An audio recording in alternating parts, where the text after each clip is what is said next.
...9 de febrero de 2025... ...quinto domingo del tiempo ordinario. Las lecturas de este domingo están tomadas... ...la primera lectura del libro del profeta Isaías... ...capítulo 6, versículos del 1 al 8... La segunda lectura está tomada de la primera carta del apóstol San Pablo a los Corintios, capítulo 15, versículos del 1 al 11. Y el Evangelio está tomado de Lucas, capítulo 5, versículos del 1 al 11. Como hacemos cada domingo en nuestra preparación para la Eucaristía, tomamos en nuestras manos nuestra Biblia o nuestro misal. Hacemos una primera lectura atenta y pausada de los 3 pasajes y pasamos a escuchar los comentarios.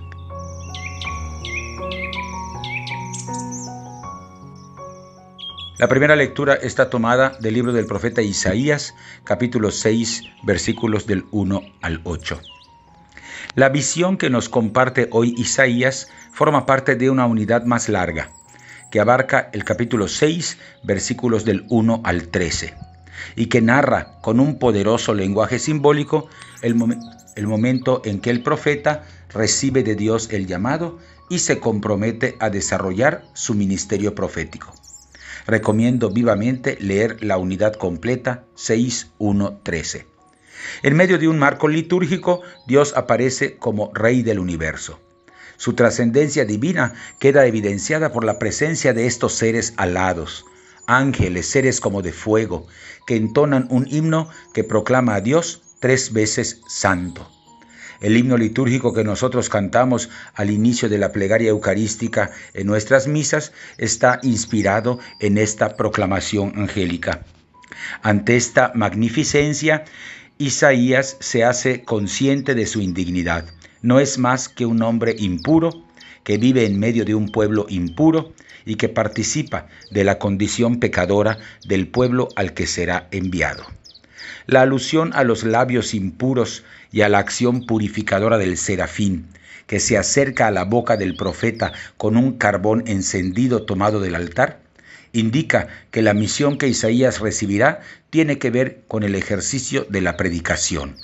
Deberá denunciar lo que se opone al proyecto de Dios y anunciar las nuevas oportunidades que Dios ofrece al pueblo.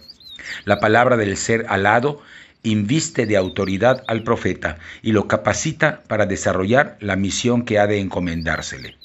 La expresión «ay de mí, estoy perdido, porque he visto con mis ojos al Señor», indica, por una parte, la indignidad de aquel que es llamado a ejercitar el ministerio de profeta, pero también el temor que despierta en el ser humano la experiencia de estar ante la presencia del Dios Altísimo. La disposición de Isaías nos sorprende. Confiado en la llamada que recibe, está dispuesto a asumir la responsabilidad de hablar en nombre de Dios, aun cuando no conoce todavía las dificultades que encontrará. El final del pasaje, capítulo 6, versículos del 9 al 13, no queda incluido en la lectura litúrgica, pero evidencia la cerrazón a la que se enfrentará el anuncio profético, la dureza del corazón del pueblo. Pero la palabra del profeta está siempre abierta a la esperanza. Dios suscitará una 10ª parte, es decir, un resto pequeño que servirá de semilla para el renacimiento del pueblo. La palabra de los profetas es siempre un desafío. Por ella somos llamados a mirar la vida y discernirla desde una perspectiva distinta a la del mundo. Para nosotros, los cristianos y cristianas, esta perspectiva salvadora es la que nos comparte Jesús, a quien nosotros consideramos el profeta por excelencia.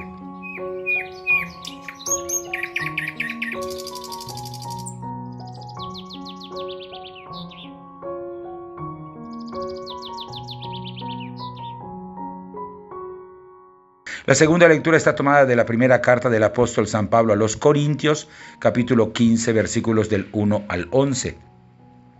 Todo el capítulo 15 de la primera carta a los Corintios, que es inusualmente largo porque es un capítulo de 58 versículos, está dedicado a iluminar algunas inquietudes que los corintios le habían hecho llegar a Pablo a propósito de la suerte de los difuntos. Para responder a las dudas de los corintios, el apóstol partirá de su fe farisea, que confesaba ya la resurrección de los muertos, esta misma fe que usará después Pablo como defensa cuando tenga que comparecer ante el Sanedrín después de haber enfrentado un intento de linchamiento en el templo de Jerusalén, según nos cuenta Hechos 23:6. Pero aquí Pablo no es solamente un fariseo, sino es sobre todo un cristiano, un apóstol, un misionero. El apóstol confesará que el Padre ha resucitado a Jesús y lo ha hecho primicia de resurrección, es decir, sabe que la resurrección de Cristo tiene un sentido salvífico que se extiende a todos los que creen en Él y les ofrece un nuevo horizonte. Así que a lo largo de este capítulo hablará de la resurrección del Mesías y de la resurrección de los creyentes. En la lectura de hoy escuchamos la primera parte de esta larga disertación.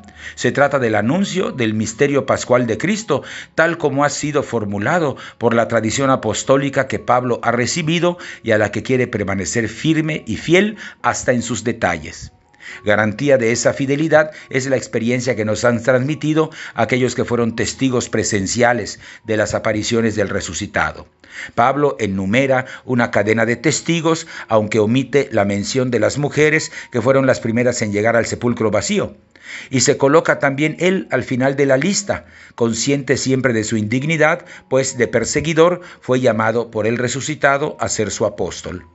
La comunidad cristiana no es otra cosa que una gran cadena de testigos de la resurrección. La dimensión salvadora del misterio pascual se hace presente en el mundo a través del testimonio de los cristianos y cristianas. Bautizados en la muerte y la resurrección de Jesús, queremos alcanzar junto con Cristo la vida eterna. Creer en la resurrección significa comprometerse a vivir ya como resucitados, es decir, a superar todo odio y división.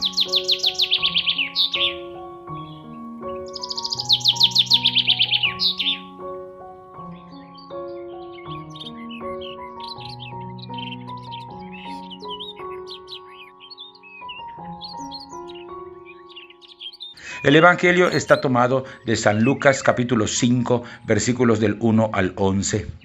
Los 4 evangelios son unánimes al señalar que desde el inicio de su ministerio Jesús se hizo de un círculo de discípulos.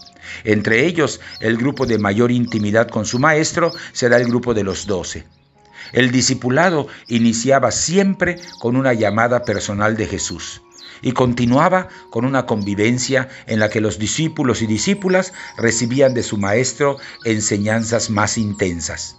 A diferencia de Marcos, el evangelio más antiguo, que coloca la llamada de los primeros discípulos en el inicio de la actividad de Jesús antes de que realizara ningún milagro, Lucas, en cambio, muestra a Jesús llamando a sus discípulos hasta después de su comparecencia en la sinagoga de Nazaret, cuando, según testimonia el pasaje de Lucas 4, 31 al 41, Jesús ya ha realizado algunos milagros. En lo que sí coinciden ambos evangelios es en situar la escena en el lago de Galilea. Nuestro pasaje presenta 2 barcas con los pescadores lavando las redes después de una jornada de trabajo. Experto pescador, Pedro le advierte a Jesús cuando éste le pide echar las redes para pescar que han trabajado toda la noche sin éxito, por lo que era muy probable que no pescaran nada. Pero Pedro confía en la palabra de Jesús y la pesca resulta abundante. Jesús comienza a formar el grupo de sus discípulos y discípulas en el contexto de una pesca que alcanza un éxito fuera de lo común gracias solamente a la fuerza de la palabra del Maestro. Y no solamente eso. Pedro, junto con sus compañeros Santiago y Juan, comenzarán a ser desde ahora pescadores de personas, significando con ello el inicio de un camino discipular que insinúa ya el papel que Pedro tendrá en el grupo de los 12. Pedro, antes de seguir a Jesús, reconoce delante de él su situación de pecador. Pero Jesús, que conoce nuestros límites, lo llama a no temer y a participar decididamente en su misión. La barca de Simón se convierte entonces en la palestra desde la cual Jesús enseña. Uno de los símbolos hallados en las antiguas tumbas cristianas de tiempos del Imperio Romano es la barca. La iglesia es como una barca, en la que trabajamos todos para hacer presente a Jesús, confiados no en nuestras débiles fuerzas, sino en su palabra poderosa. Como Pedro, también nosotros reconocemos nuestra indignidad, porque somos todos pecadores. Pero junto con él, escuchamos la llamada de Jesús a seguirlo en esta pesca de salvación. Jesús nos invita a participar de su misión, no porque seamos buenos o perfectos, sino invitándonos a poner nuestra fuerza en su palabra a pesar de nuestras limitaciones y debilidades. Hasta aquí los comentarios a las 3 lecturas que corresponden a este quinto domingo ordinario. Volvemos a tomar en nuestras manos nuestra Biblia o nuestro misal, hacemos un segundo repaso atento y pausado de los 3 pasajes y estamos ya listos para participar de la Eucaristía.